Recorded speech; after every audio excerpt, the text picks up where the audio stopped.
Hello everyone. So the question here is, in which way have microbes play a major role in controlling diseases caused by harmful bacteria? तो इस question में पूछा गया है किस तरीके से माइक्रोब्स जो है बहुत इंपॉर्टेंट रोल प्ले करते हैं हार्मफुल बैक्टीरिया से बचाते हैं हमें जो डिजीज कॉज करती हैं हार्मफुल बैक्टीरिया उनसे उनके कंट्रोल से बचाते हैं। तो माइक्रोब्स जो है वो बहुत इंपॉर्टेंट रोल प्ले करते हैं डिजीज कंट्रोल में। अगर देखा जाए तो ये एंटीबॉडीज जो है एंटीबायोटिक्स जो है वो प्रोड्यूस करते हैं, और ये जो एंटीबायोटिक्स होती हैं ये जो हार्मफुल डिजीजेस हैं जो कि बैक्टीरिया जो है वो कॉज करते हैं, जिस तरह जैसे कि लेप्रोप्सी है, डिप्थेरिया है, इस तरह की जो डिजीजेस होती हैं उनके ट्रीटमेंट में ये एंटीबायोटिक्स बहुत ही इंपॉर्टेंट रोल प्ले करती है। वहीं जो माइक्रोब्स होते हैं वो एंटीटॉक्सिन्स या एंटीसेरास प्रोड्यूस करते हैं। अब ये एंटीटॉक्सिन्स या एंटीसेरास करते क्या हैं, ये किसी स्पेसिफिक पैथोजन के अगेंस्ट वर्क करते हैं। जैसे जो डिजीजेस हैं जैसे कि लॉक जो टिटनस है, डिप्थेरिया है, इस तरह की जो हार्मफुल डिजीजेस हैं इनके अगेंस्ट जो यूज है एंटीटॉक्सिन्स और एंटीसेरास का वो वाइडली नोन है।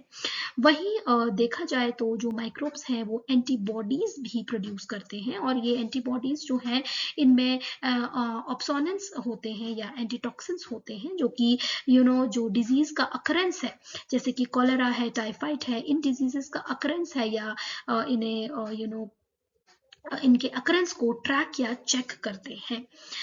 तो ये जो माइक्रोब्स हैं वो इस तरीके के एंटीबॉडीज प्रोड्यूस करते हैं जिसमें एंटीटॉक्सिन्स और ऑप्सोनेंस होते हैं जो कि इनकी डिजीज की अकरेंस को चेक करते हैं। वहीं अगर हम देखें एंटीबायोटिक्स को, तो एंटीबायोटिक्स जो हैं वो इस तरीके से डिज़ाइन होती हैं जो कि जो बैक्टीरियाज हैं उनके सेल वॉल को ये वीकन कर देती हैं, राइट। तो इस वजह से जो हम हार्मफुल डिजीजेस हैं उनसे हमारा कंट्रोल हो जाता है। ये होता क्या है कि जो हमारी इम्यून सेल्स होते हैं या वाइट ब्लड सेल्स होते हैं उनमें जो बैक्टीरियाज हैं वो अटैक कर देते हैं और उनमें एंटर कर देते हैं, जो कि कॉज करता है सेल लाइसिस को। तो जो ये प्रोसेस होती है सेल लाइसिस की वो होती है जहाँ पे जो सेल है उसका डिस्ट्रक्शन हो जाता है, उसके सेल को डिस्ट्रक्ट कर देते हैं ये। तो इससे जो है वो बचाती हैं एंटीबायोटिक्स जो कि बैक्टीरिया के सेल वॉल को वीकन कर देती हैं, जिसके इवेंचुअली हम हार्मफुल डिजीजेस से बच जाते हैं।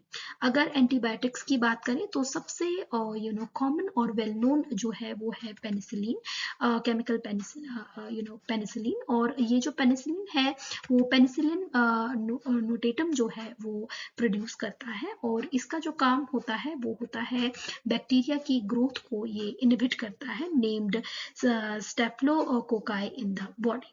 तो इस तरीके से जो यहाँ पे मेंशन है ये डिफरेंट डिफरेंट एग्जांपल्स हैं या डिफरेंट डिफरेंट फॉर्म्स हैं जिस तरीके से जो माइक्रोब्स हैं वो एक इम्पॉर्टेंट रोल प्ले करते हैं डिजीज कंट्रोल में, जो कि हार्मफुल बैक्टीरियाज कॉज करते हैं, जैसे कि वो एंटीबायोटिक्स की प्रोडक्शन करते हैं या फिर वो एंटीबॉडीज जो वो प्रोड्यूस करते हैं।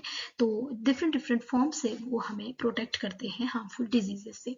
So this was the answer for the following question. Hope this was helpful for you. Thank you.